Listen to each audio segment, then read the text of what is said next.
In today's lecture, we will continue solving examples about constant accelerations, and we will also discuss few concepts, and we will show how to formulate and how to draw the diagrams for those problems.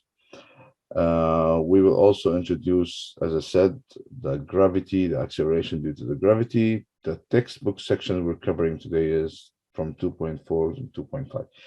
If you would like to prepare for next lecture, it will be from textbook section 3.1 and 3.4, vectors and two-dimensional dimensions. Okay, so first of all, I would like to revisit this question again because the solution we had in the previous lecture was incorrect. We will go through this question again more in details, and we'll show you how to solve this example. Now here, remember we have Tom and we have Jerry. Both of them, each one of them has his own motion.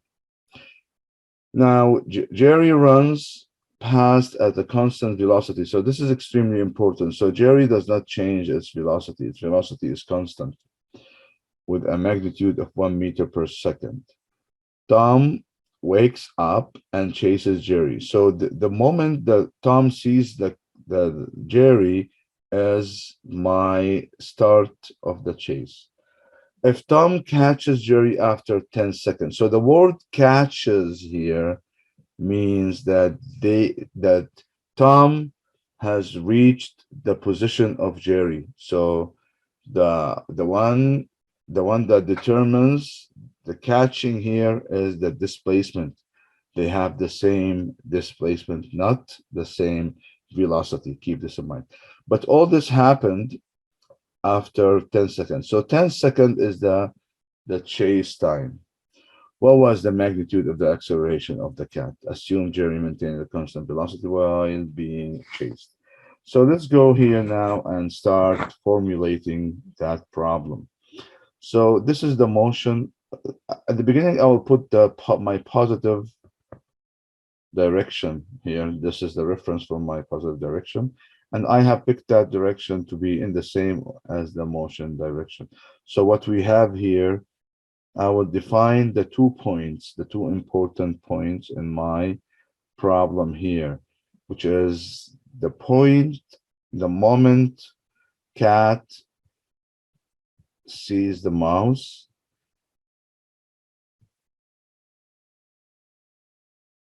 and here catches the mouse.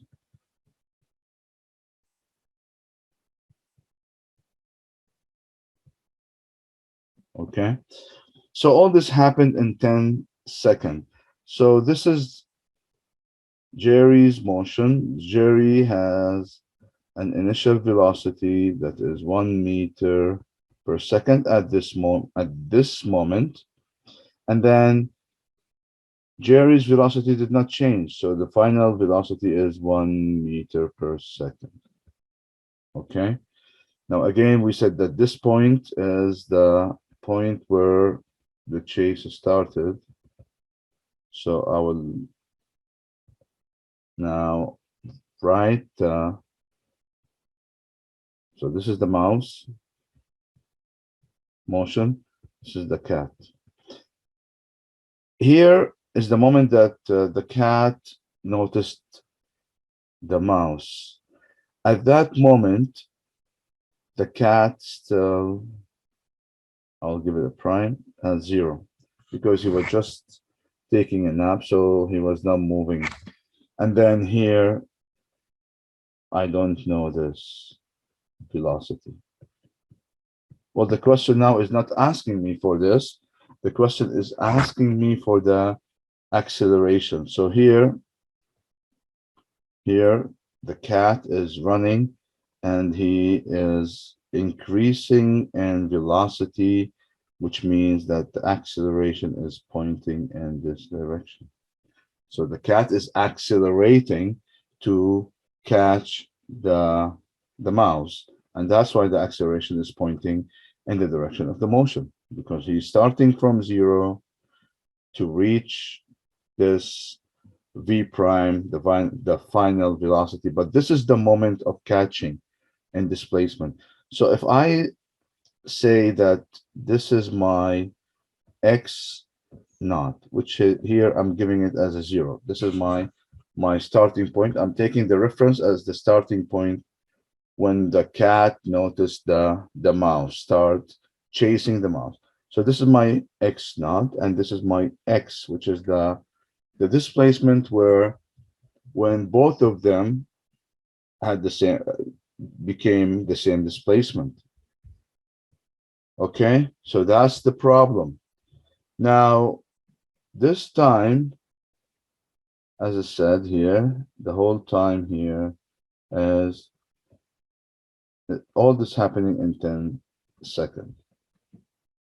Okay, now what information can I get from Jerry's motion that will help me find the acceleration and Tom's motion? So let's first look at the mouse given information here.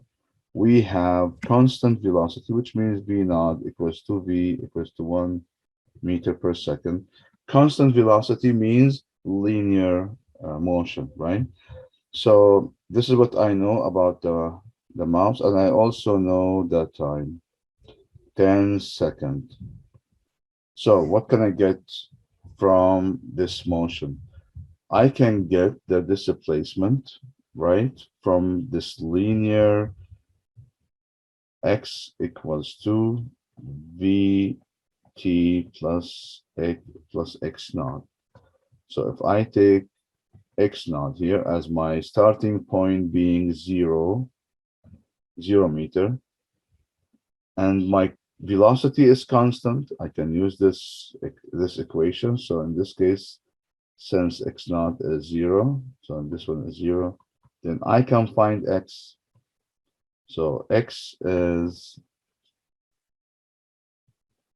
v, which is 1 meter per second, times t, which is 10 seconds, and in this case, x is 10 meter. So this is what I knew about the displacement. The displacement is the same for both of them. And since I know that Jerry's motion is a linear motion, I can use this function here, and I have the velocity as constant. Then I can find the displacement. My starting point here, which is the moment Tom's noticed Jerry is my x naught that I gave it 0. So that's my starting point for the displacement. I could find x. Okay, so I found the displacement. Now let's see how can I calculate the acceleration knowing the displacement. So now for the cat, what do I know? I know x naught is 0. I know x is 10 meter. I know the initial velocity is 0, right? What else? I don't know the final velocity, which is I'm not interested to calculate now. I need the acceleration. Now, notice that the acceleration as a vector, and this is extremely important. You're dealing with vectors here. Acceleration is a vector. Velocity is a vector. So we're dealing with vectors. Notice the direction of this acceleration is the same as my positive reference. So when I substitute now the acceleration, I will substitute it as a positive number in the equation. But which equation I should be using? Can somebody help and tell us which equation do you think we can use? We know the displacement, we know the initial velocity, we know the time, we're missing the acceleration.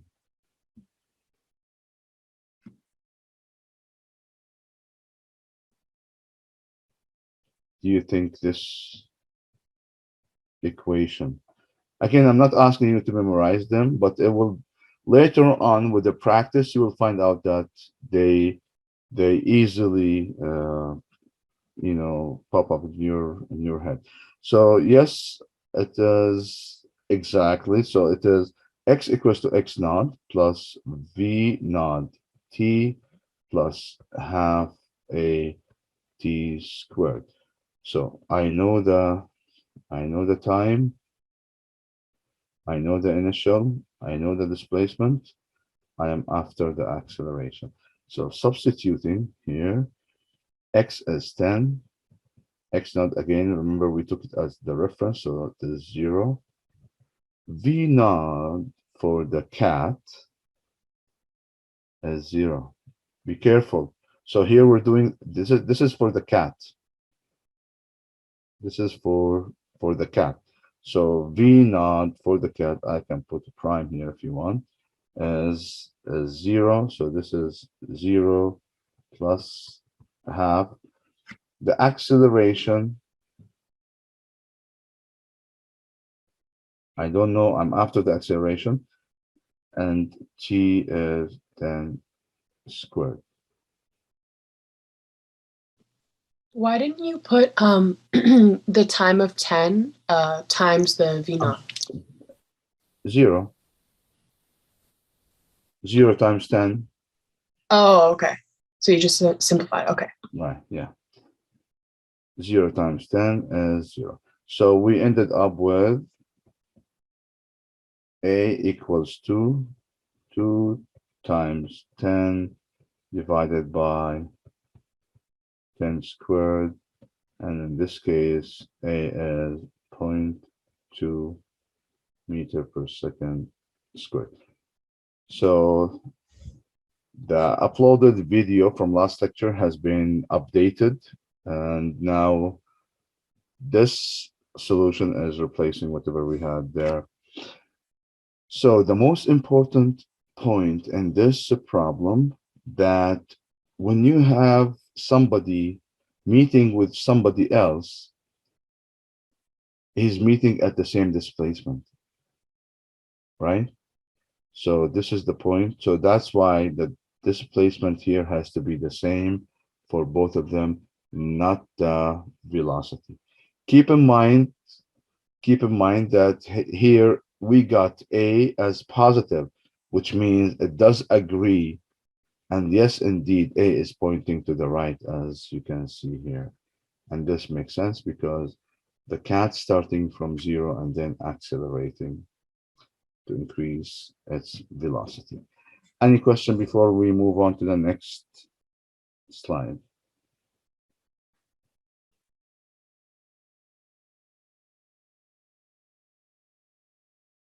I think we answered that question. Why V naught is 0? Well, the cat was taking a nap, so he was sitting, not moving, and that's why his initial velocity was 0. Sir, sorry, why did you multiply 10 by 2 in the numerator? Why did I multiply 10 by 2? Yeah, Sometimes, okay, so I'm assuming that those mathematical steps are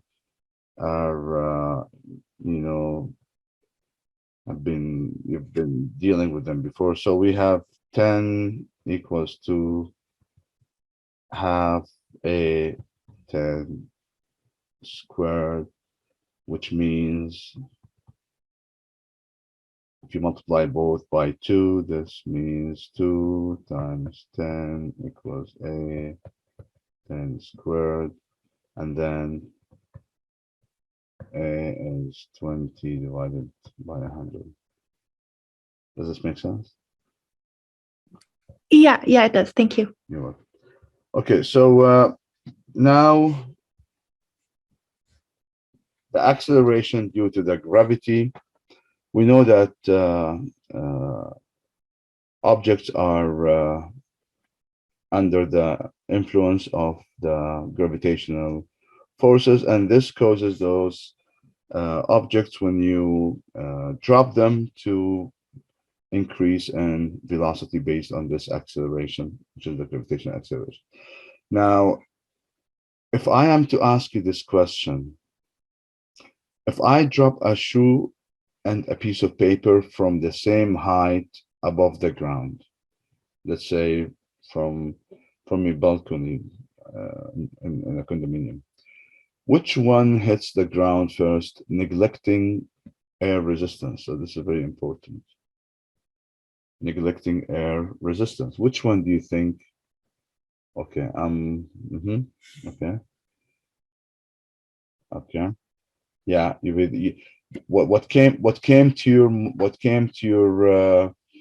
I think is what you came to your head as the shoe is heavier than the piece of paper, right? Well, let me tell you that this is wrong. If you neglect the air resistance, in other words, if you do it in vacuum, then both of them will hit the ground at the same time. I will show you, I will update the slides with a link to one of the nice experiments that has been done in the States and in a huge chamber uh, where they did the test, the drop test between a heavy ball and feathers. And you may be surprised, but again, I can assure you that if you neglect the air resistance, yes, that's the one. If you ignore the air resistance, then both of them will hit at the same time. It's a very interesting experiment. I will post it in the slides, and I will probably post it on the course link so you can watch it later on. Okay, so what's this acceleration value? The acceleration value due to the gravitational force is 9.8 meter per second squared, and it's always pointing down. Always keep this in mind. It's always pointing down. So if you have the Earth like this, the acceleration is always normal to the surface of the Earth. Wherever you go, you will have the acceleration normal pointing down. Okay, so another I would say uh, thing that we are assuming that we are close to the surface of the Earth, and that's why we are using a constant acceleration. So this is one of the assumptions. So we are close to the surface of the Earth, and that's why we're assuming that the acceleration, the gravity is not changing.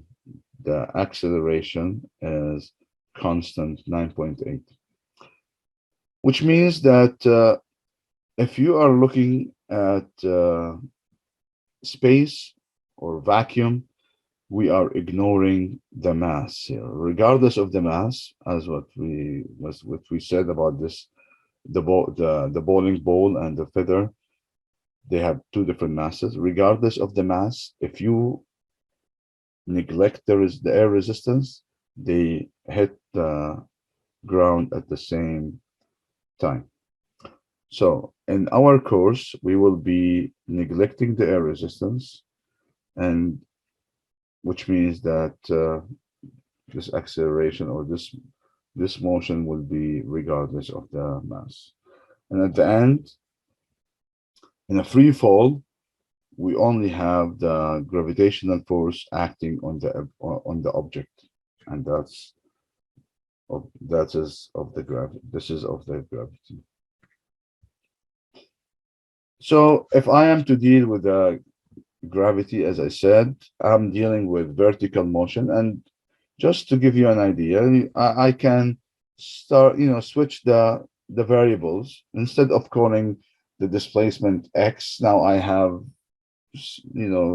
vertical motion, so I can call it Y. So get used to this, because later on, when we have two-dimensional motion, we will be having X and Y together. But just to give you an idea, that replacing the X means that I'm preferring working on a vertical motion, and I'm leaving the X for a horizontal motion. That's it. But at the end, they are the same in terms of displacement. However, this one is vertical, and the previous ones that we have seen were horizontal. So just keep this in mind. Now let's move to our example here where we need to apply uh, the gravity, the gravitational acceleration in those problems. So here we have a frisbee that is stuck in a branch that is 5 meters above ground. You throw your shoe straight up. Straight up means vertical to try to knock it down, but your shoe just reaches the frisbee, which means it reaches the height without being any useful. But again, this means that the displacement is 5 meters for the shoe that you have thrown straight up. Now, before falling back down, the question now is asking, what initial velocity did you give the shoe if it starts at 1.5 meters above the ground? So, in other words, this is the ground. You're standing here. This is the shoe that is 1.5 meters. That's the frisbee that is 5 meters. And now you gave it an initial velocity this way, trying to hit the frisbee, but it reaches the 5 meters without being any useful. So how do we formulate this problem to solve for this initial velocity? Okay, just looking at this drawing here, I can see that the ground here can be a very good reference since it's 1.5 meters far from the ground. So I can take this one as my 0 meter, and I can take this direction up as my positive direction, right? So in this case, V naught is going in the same positive direction, but let's have a closer look at the acceleration. I'm drawing here the acceleration. Of course, there's a velocity here that I don't know. But how do you think the acceleration vector is going to point? It should be pointing downward, right? So this is the acceleration that's pointing downward. What's going to happen to the velocity right here when it reaches this point? How much do you think the velocity? So here,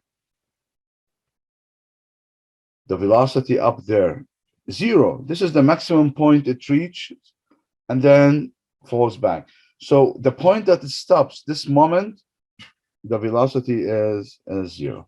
So let's see, what do we have here?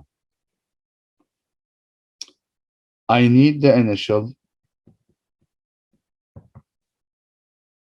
I have A equals to G, right?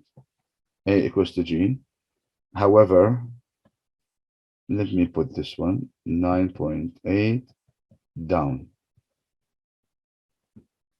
That's a vector, right?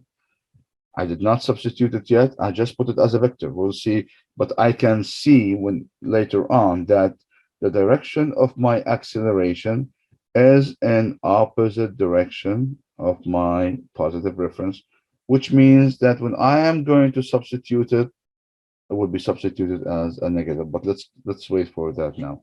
Let's see what else do we have? We have y naught.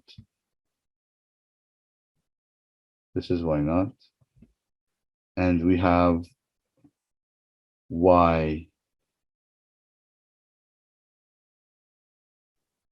Sorry, where did you get 9.8 from? This is the gravitational acceleration. So the gravitational acceleration is applied on all objects, and we have said that we will assume that this gravitational acceleration close to the surface of the Earth is being constant and always pointing downward toward the Earth. But why are you considering it if the velocity is going up, not down? I gave the initial velocity to the shoe. Now, if you think about it, this acceleration will be working in the opposite direction to decrease that acceleration to reach zero, right at the maximum. So you're considering it just in the fact that it's going to affect how fast it's going how up? upwards? Yes, how up? What's the maximum point it reaches? You can try it at home. Take a ball and try throwing it straight up. The more the initial velocity you give it, the higher it reaches, right? Take your keys, throw them, in a weak velocity up. They're gonna go probably a few centimeters and come back. Give it a stronger hit, higher initial velocity, it would go higher. And this is basically what's happening here. Now, and theoretically, we're neglecting the resistance of the air, right? And we're assuming that the air is not causing any effect to us when it comes to the resistance. So only the acceleration is the one that is working on that object that you gave it an initial velocity and you threw it up. Make sense? Remember the example we did for the forensic, the braking, the car with the skid. The brake was applying an acceleration in the opposite direction of the motion, caused the car to come to a complete stop. Is that right?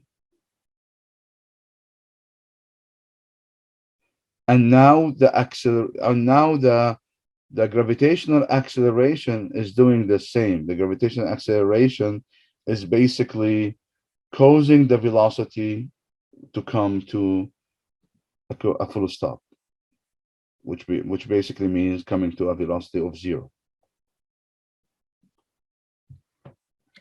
But if you think about it, what caused that? It's the gravitational force that caused this acceleration. We're going to come to the forces later on, but here we just need trying to work aside of the forces, because those kinematic equations, they are derived such that forces are not contributing in a way or another to those motions. Okay, so the acceleration here is 9.8 pointing down. What else do I have? I have y naught 1.5. I have the maximum displacement, which is 5 meters.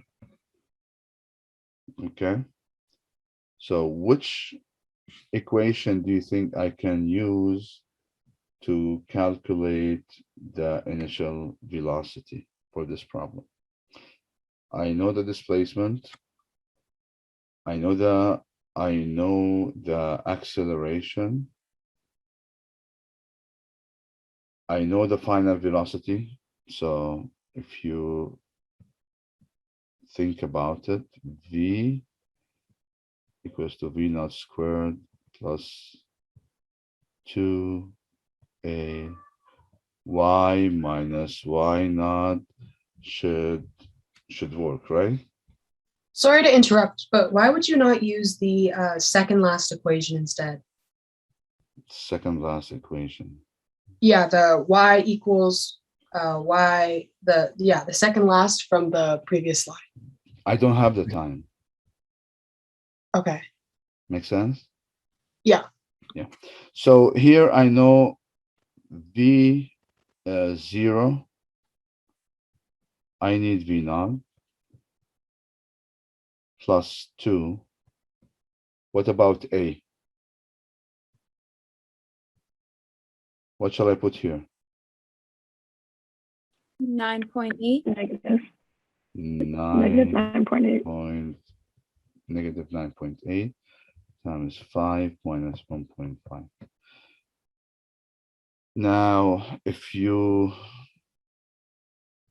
simplify minus 2 times 9.8 times 3.5. Now, if you take this one to the other side, then V naught squared is 2 times 9.8 times 3.5, and V naught is 8.3 meter per second. Okay. Okay, great. So let's move on, unless you have a question. I have a quick question. Yeah, go ahead. Why in that equation did you use y for the displacement instead of x? Why did I use y instead of x? Because I said that in vertical motions, I will be using y, just to, to distinguish between vertical and horizontal. And this problem is talking about a vertical motion. That's it. Oh, okay. Okay. Yes, thank you. You're welcome. So here, remember what happened to the shoe? This is exactly the same question, but it's asking you about your keys. If you throw your keys straight up in the air at the highest point, what's going to happen for the keys? Velocity and acceleration are 0. Acceleration is non-zero, but velocity is 0. Velocity is non-zero, but acceleration is 0. Velocity and acceleration are both non-zero. Which one do you think?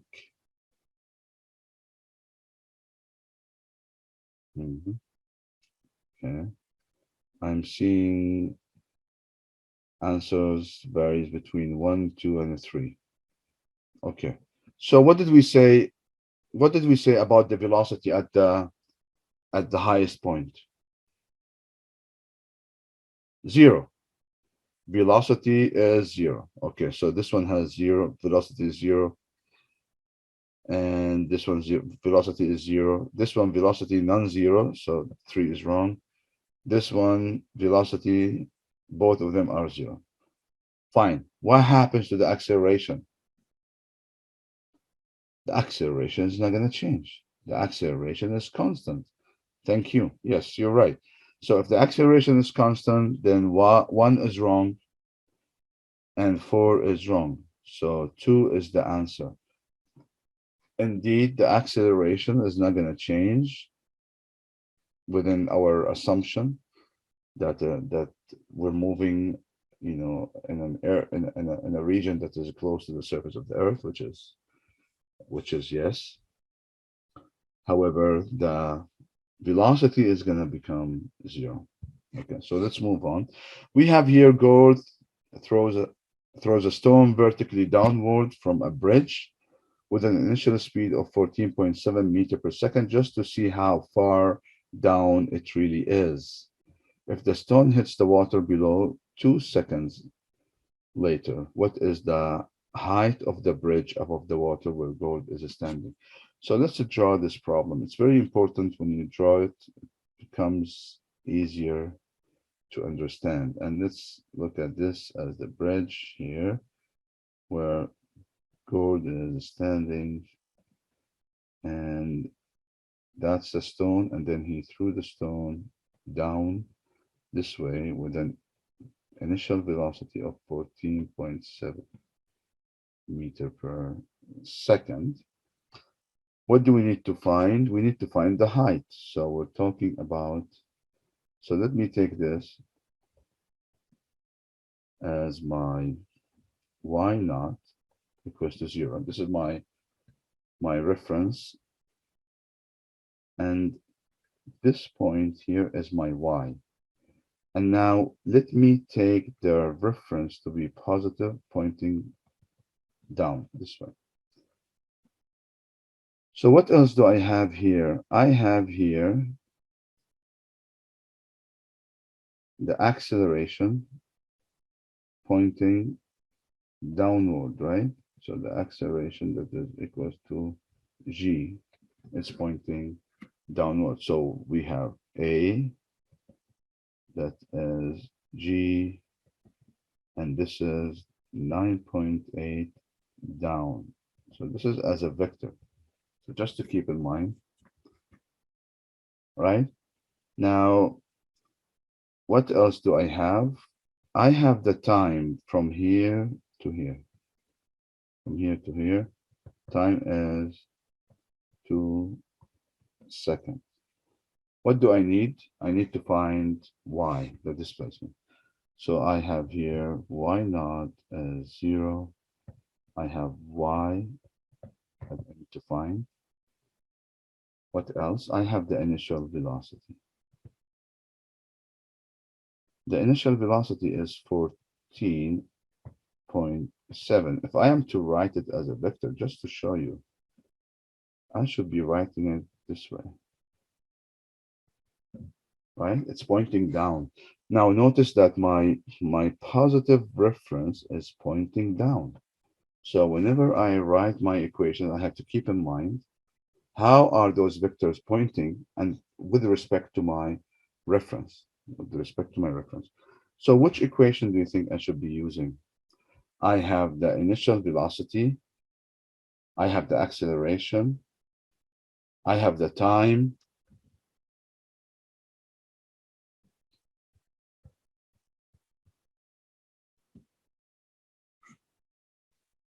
I need the displacement. I'm thinking of using y equals to y naught plus v naught t, since I have the time here, plus half a t squared. Make sense? Okay, great. So we said that y naught, we're making it our reference here. It is on my reference. That's why this is 0. Then I have y equals to 14.7 times 2 plus half. So how do you think I should be writing the acceleration? Positive? Positive, that's correct. Now, if you do the math, you will see that y equals to 49 meters. Sorry, why is the acceleration positive? Can you figure out the direction of the acceleration as a vector? Is it pointing down or up? Down. What about our positive reference? Down. Down? Then I write it as a positive. Oh, okay. Thank you. You're welcome. Okay, so any question before we move on?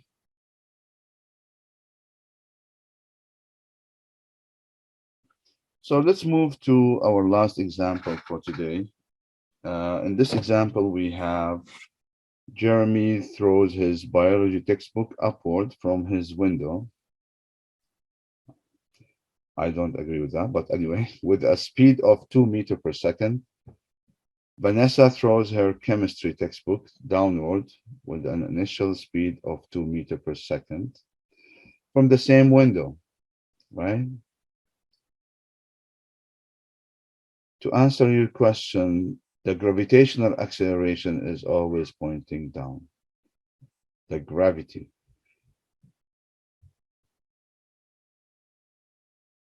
The number is 49 meters.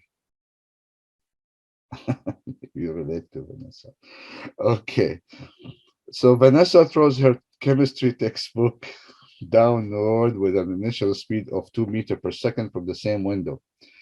The height of the window is 12 meters.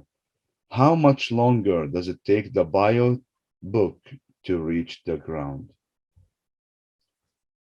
Okay, so let's see how much we can finish from this question. So what we have is the following, and again, it's very important to make a good drawing. So this is the ground, and this is the window, right? And we're saying that this level is where the textbooks, one of them was here, and one of them was here. So this is the chemistry, and this is the bio. So the chemistry was thrown down this way, 2 meters per second, and this one was thrown up this way, 2 meters per second. So this one is, let's assume that this is V naught. This one is V naught prime, right?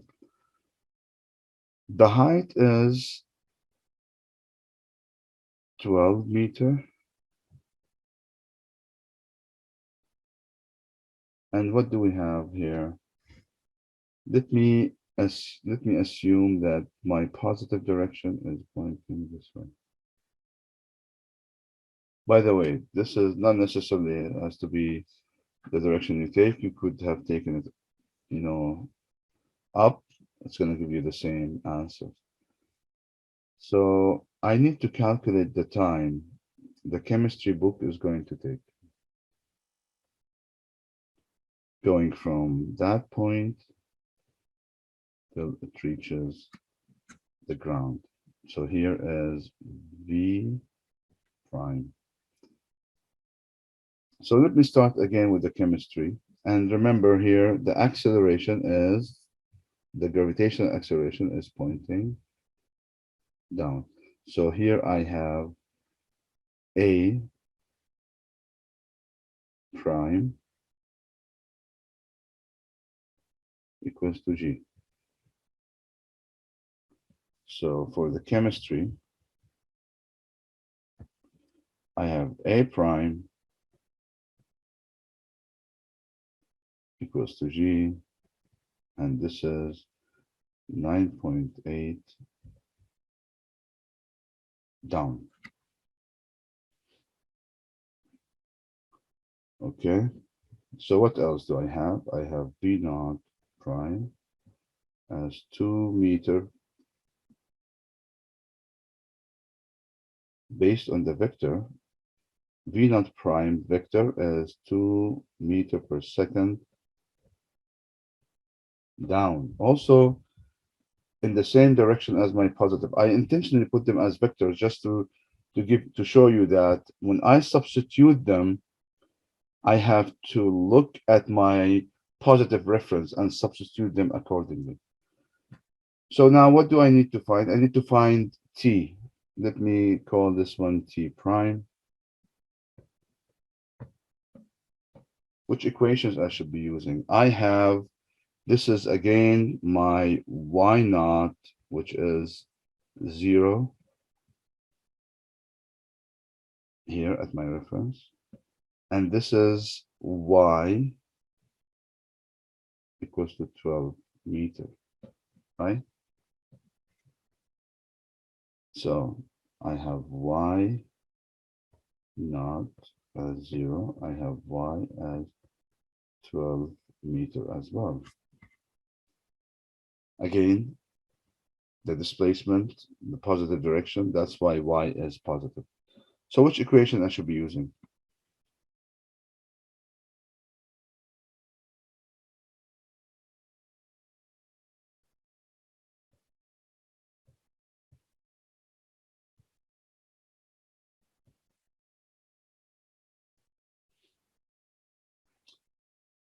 let's substitute 12 equals to 0 plus V naught. Remember this V naught prime here.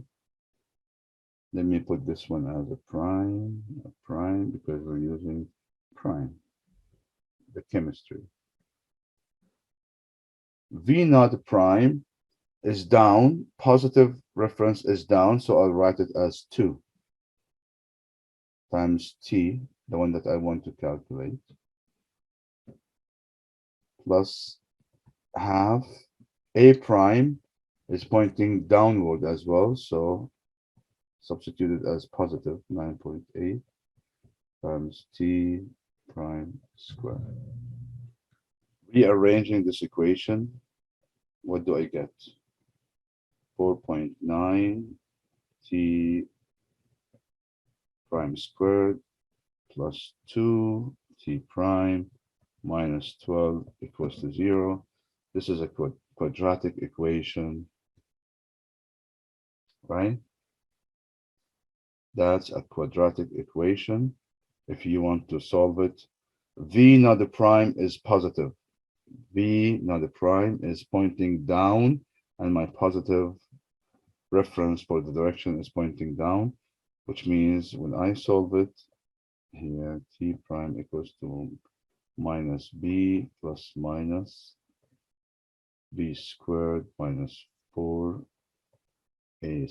divided by 2A. And in this case, if you recall, this is A, this is B, and this is C. Then T prime is minus 2 plus minus 4 minus 4 times A, which is 4.9, times C, which is minus 12, divided by 9.8. So if you work out this, it's going to be minus 2 plus minus 15.4, if I'm not mistaken, divided by 9.8, and this is going to give me two solutions. One of them is a trivial solution that is negative, which is 15.4 plus 2, which is minus 1.77 second, and the second one is positive 1.37 second, which is, so this one is wrong, and this is the time